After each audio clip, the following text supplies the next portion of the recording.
আসসালামু আলাইকুম প্রিয় দর্শক, শখ থেকে আমি মাহফুজা আফরোজ সবাইকে স্বাগত জানাচ্ছি। আজকে হাজির হয়েছি চটপট একটা রেসিপি নিয়ে, আর সেটা হলো ফ্রেঞ্চ ফ্রাই। শীতের সন্ধ্যায় খেতে কিন্তু অসম্ভব মজা, আর সেই সাথে ফ্রেঞ্চ ফ্রাই বানিয়ে নিতে সময়ও লাগে খুবই কম। এই ভিডিওতে আরও থাকছে কয়েক মাস কিভাবে ফ্রেঞ্চ ফ্রাই সংগ্রহ করে রেখে দেওয়া যায়। আশা করছি আজকের ভিডিও আপনাদের অনেক ভালো লাগবে। চলুন তাহলে কাজটা শুরু করা যাক। প্রথমে আমি আলুগুলোকে ছিলে খুব ভালোভাবে ধুয়ে নিয়েছি। এখন আমি আলুটাকে চারপাশ থেকে কেটে নিচ্ছি। এইভাবে কেটে নিলে ফ্রেঞ্চ ফ্রাইগুলো একই রকম হবে। আপনারা ইচ্ছা করলে এইভাবে না কেটেও ফ্রেঞ্চ ফ্রাইগুলো কেটে নিতে পারেন। এখন আমি কেটে নিচ্ছি। আপনারা যারা আমার চ্যানেলটি এখনও সাবস্ক্রাইব করেন নাই, প্লিজ আমার চ্যানেলটিকে সাবস্ক্রাইব করে আমার পাশে থাকবেন। আমার রেসিপিগুলো ভালো লেগে থাকলে প্লিজ একটি লাইক দিবেন। আর আমার এই রেসিপিগুলো যারা ফেসবুক পেজ থেকে দেখেন তারা ফেসবুক পেজটাতে লাইক দিয়ে ফলো দিয়ে দিবেন। আর যারা দিয়েছেন তাদেরকে অসংখ্য ধন্যবাদ।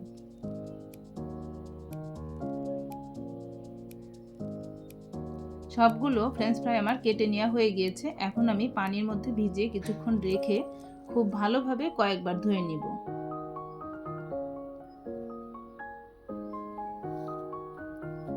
রেস্টুরেন্টের মতো পারফেক্ট ফ্রেঞ্চ ফ্রাই আপনাদের সঙ্গে শেয়ার করছি।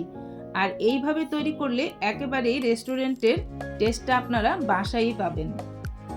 চুলায় আমি একটা প্যানে পর্যাপ্ত পরিমাণের পানি বসিয়ে দিয়েছি। ফ্রেঞ্চ ফ্রাইগুলোকে এখন আমি 50% সেদ্ধ করে নিব।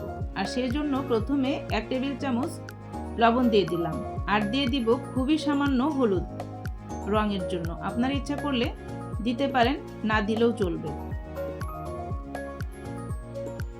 এখন আমি সেই ফ্রেঞ্চ ফ্রাইগুলো দিয়ে দিচ্ছি।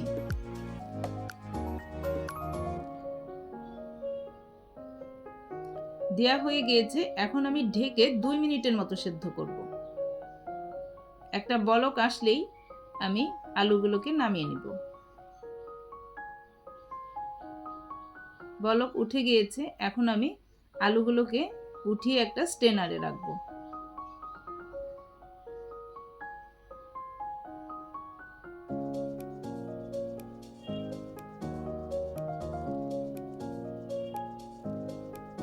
আমি কাঁটা চামচ দিয়ে চেক করে নিলাম 50% সেদ্ধ হয়েছে।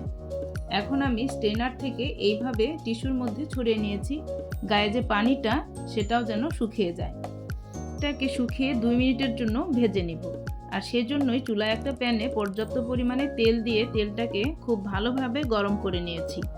এখন আমি কিছু ফ্রেঞ্চ ফ্রাই দিয়ে দিচ্ছি।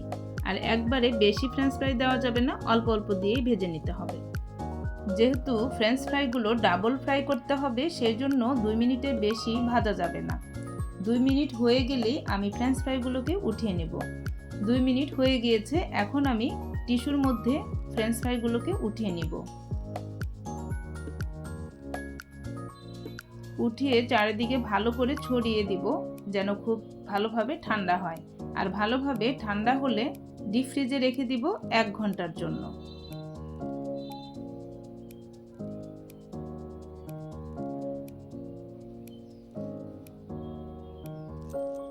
ডিপ ফ্রিজ থেকে আমি 1 ঘন্টা পরে বের করে নিয়ে এসেছি। একেবারেই সুন্দর শক্ত হয়ে গিয়েছে। ফ্রেঞ্চ ফ্রাইগুলো এই অবস্থায় জিপলক ব্যাগে অথবা যে কোনো বক্সে ভরে 6 মাসের জন্য সংগ্রহ করে রেখে দিতে পারবেন। চুলায় একটা প্যান বসিয়ে দিয়েছি।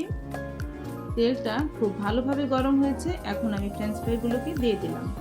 আর ফ্রেঞ্চ ফ্রাইগুলো ভাজার আগে অবশ্যই তেলটাকে খুব ভালোভাবে গরম করে নিতে হবে। বুদবুদগুলো যখন কমে আসবে তখনই বুঝতে হবে ফ্রেঞ্চ ফ্রাইগুলো ফ্রাই হয়ে গিয়েছে। ফ্রেঞ্চ ফ্রাইগুলোর সুন্দর কালারও চলে এসেছে, আর অনেক মচমচেও হয়েছে। এখন আমি উঠিয়ে নিচ্ছি। মরিচের গুঁড়ো আর বিট লবণ দিয়ে একটা মশলা তৈরি করে রেখেছি। আর এই মশলাটাই গরম গরম ফ্রেঞ্চ ফ্রাইয়ের সঙ্গে মিশিয়ে দিব। আর এই মশলাটাই ফ্রেঞ্চ ফ্রাইয়ের টেস্ট অনেক গুণ বাড়িয়ে দিবে। মশলাটা মিশিয়ে নেওয়া হয়ে গেলেই ফ্রেঞ্চ ফ্রাইটা একদম রেডি। আর এই ফ্রেঞ্চ ফ্রাইটা যে কোনো সসের সঙ্গে ডিপ করে খেতে কিন্তু দারুণ লাগে। আপনারা সবাই অনেক অনেক ভালো থাকবেন। আমি এবং আমার পরিবারের জন্য দোয়া করবেন। আজ এখানেই বিদায় নিচ্ছি। আল্লাহ হাফেজ।